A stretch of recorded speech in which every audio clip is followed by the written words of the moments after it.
My mother's voice cut through the kitchen like a knife, sharp, deliberate, and meant to draw blood. The bracelet in my palm still held the warmth of her skin. Gold links, tiny sapphires, the clasp loose from decades of wear. Grandma's bracelet. The one she'd promised me on her deathbed when I was 12, gripping my hand so tight her nails left crescents in my skin. For you, Lila, not her.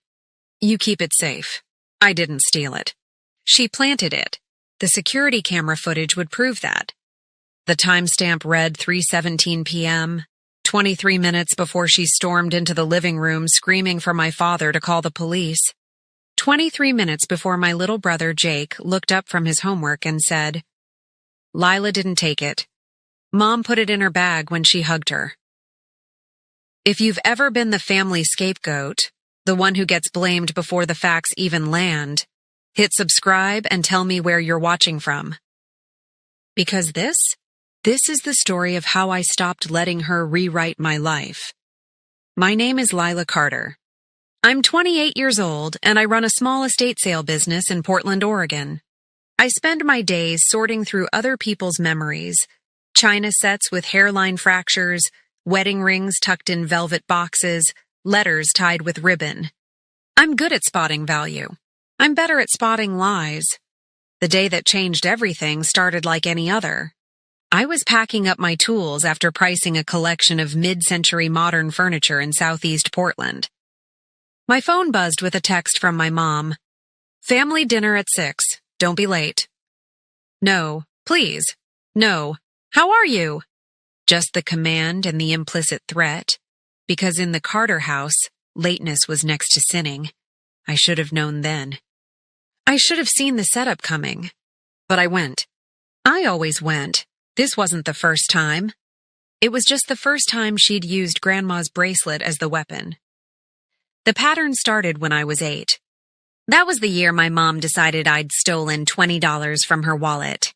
She made me empty my piggy bank in front of the whole family, quarters and crumpled ones spilling across the kitchen table, while she counted aloud, voice trembling with righteous fury. "See? She's lying. Again." Never mind that the missing bill was later found in the lining of her own purse. The accusation stuck. The label did too.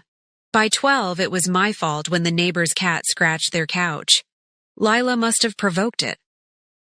By 15, it was my fault when my dad's tools went missing from the garage. She's the only one who borrows them. I didn't. My brother did.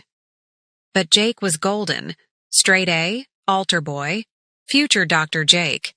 Jake could do no wrong. The worst was the summer after high school.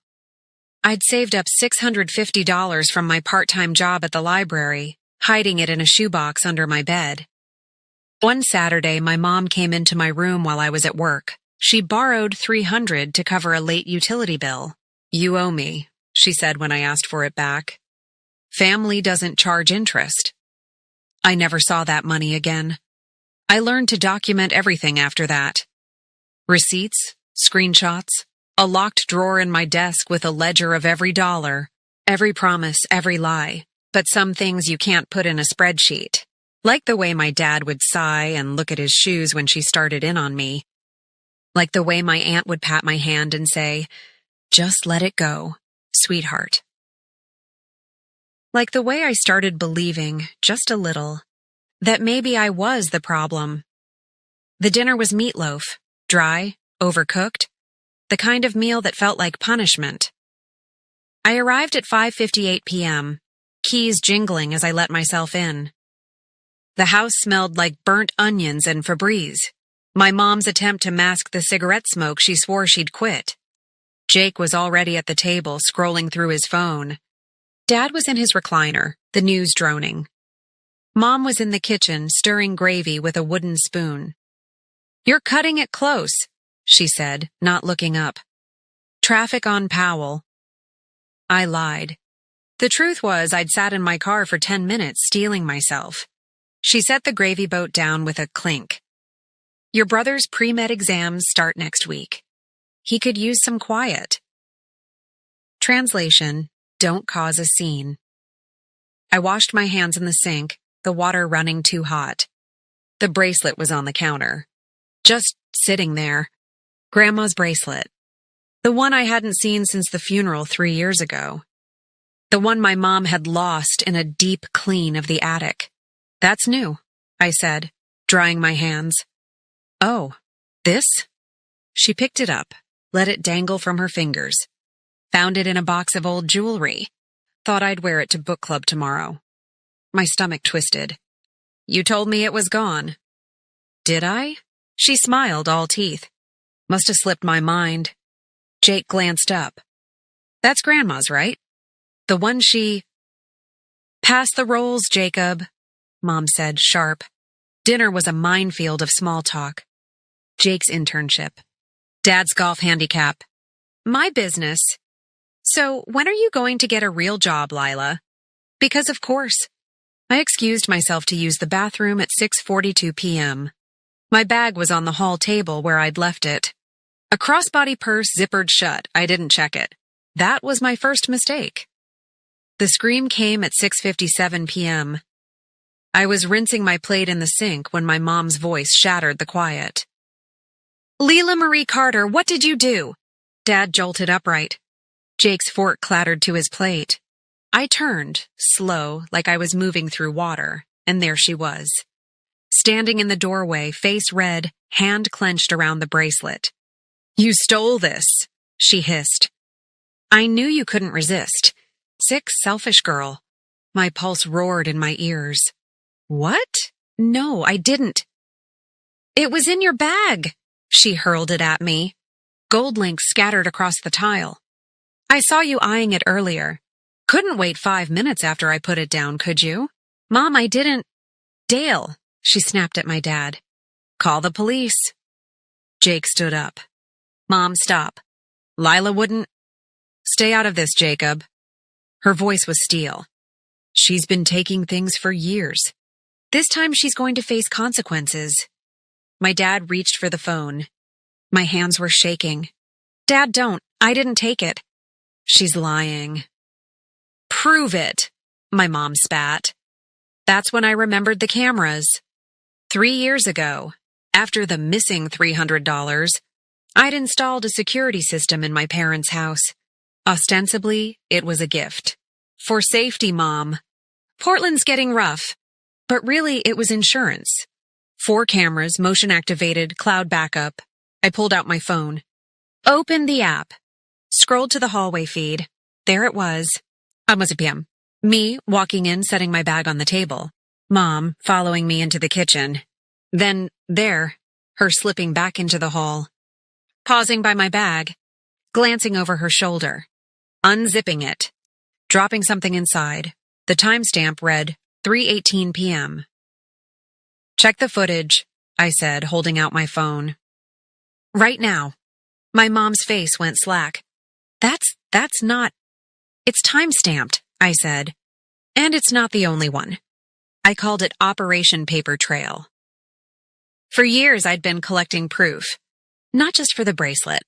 For everything. The text where she forgot to pay me back for groceries. The email where she accused me of manipulating my dad into giving me his old truck. He'd offered. I had the DMs. The voice memo from 2 Christmases ago where she told my aunt. Lila's always been jealous. She can't stand that Jake's the favorite. I had it all. Dated. Sorted. Backed up. That night, I sent the security footage to my dad's phone. Then I sent the ledger, the one with every loan she'd never repaid, totaling $2,847. Then I sent the screenshots, the texts, the emails, the audio. At 7:13 p.m., my phone rang. Unknown number. I answered. Lila. My aunt's voice. Shaky. Your mother's having a moment. She wants to talk to you. I'll be there in 20, I said. But we're doing this my way. The living room was a war zone. My mom was on the couch, arms crossed, jaw set. Dad was in his chair, rubbing his temples. Jake stood by the fireplace, looking like he'd seen a ghost. My aunt perched on the edge of an armchair, clutching a glass of wine. I walked in with my tablet, my ledger, and a notarized letter from my lawyer. "Here's how this is going to work," I said. "I'm going to play the footage. Then I'm going to read the totals. Then we're going to talk about boundaries." My mom laughed, a sharp, brittle sound. "Oh, please. You think a little video—" "It's not just the video," I said. I tapped the screen. The footage played. Her own face clear as day, slipping the bracelet into my bag. Silence. "That's—" She swallowed. "That's not what it looks like." "It's exactly what it looks like," Jake said quietly. "Lila didn't take it. You put it there." She rounded on him. "You don't know that." "I saw you," he said. "When you hugged her. You palmed it." Her face crumpled. For a second I thought she might cry. Then her expression hardened. "Fine, so I tested you. Big deal. You've been ungrateful for years." "No," I said. "We're done with the gaslighting. We're done with the lies." I slid the ledger across the coffee table. "This is everything you've taken from me. Every dollar. Every accusation. Every time you've played the victim when you were the one hurting me." She didn't even look at it. "You're overreacting." "Am I?" I pulled up the notarized letter. "Because my lawyer thinks it's enough for a restraining order, and the police agree that planting evidence and falsely accusing someone of theft is a crime." Her breath hitched. "But I'm not pressing charges," I said. "Not if you agree to 3 things." I held up a finger. 1. You return the bracelet to me, permanently. Another finger. 2. You repay the $2,847 by the end of the month. A third. 3. You never speak to me like that again. No accusations, no lies. No tests. If you do, I walk away. "For good." She opened her mouth. Closed it. "And," I added, "if you ever try to turn Jake or Dad against me, I release every single one of these recordings. To them, to the family group chat, to anyone who'll listen." My dad finally spoke. "Lila." His voice was rough. "That's enough." "No," I said. "It's not. Not yet." I turned to Jake. "You want to say something?" He hesitated. Then, "I'm sorry, Lila. I should have believed you sooner." My aunt cleared her throat. "Dale, say something." My dad looked at his hands, then at me. "I'm proud of you." My mom's face twisted. "You're proud?" "She's blackmailing me." "No," I said. "I'm setting boundaries. There's a difference." The bracelet was in my hand by 8:07 p.m. The first repayment installment, $500, hit my Venmo at 9:32 p.m. with the note, "For groceries." I screenshotted it. Of course I did. 2 days later, my mom texted, "We need to talk about your tone. You were disrespectful." I didn't reply. Instead, I forwarded the text to my lawyer and CC'd my dad. A week later, the rest of the money arrived. No note. 6 months passed. I didn't go to Thanksgiving. I spent it with my best friend, Mara, and her chaotic, loving family, where no one accused anyone of stealing the pie server. They did accuse her cousin of eating half the pumpkin pie before dinner, but there was laughter. And an apology. And a second pie. My mom called 14 times between November and Christmas. I answered once on December 23rd because Jake asked me to. "Lila," she said, "I miss you." I didn't say it back. Instead, I said, "Did you know Grandma left me a letter with the bracelet?" A pause. "What?" Found it in the safety deposit box last week." Lie. I'd had it for years. She wrote, "I see how she treats you. Don't let her dim your light." Silence. "Then, that's not—" "It is," I said. "And I'm done letting you." I hung up. The bracelet sits on my dresser now, next to the ledger, next to a framed photo of Grandma and me at the beach, squinting into the sun.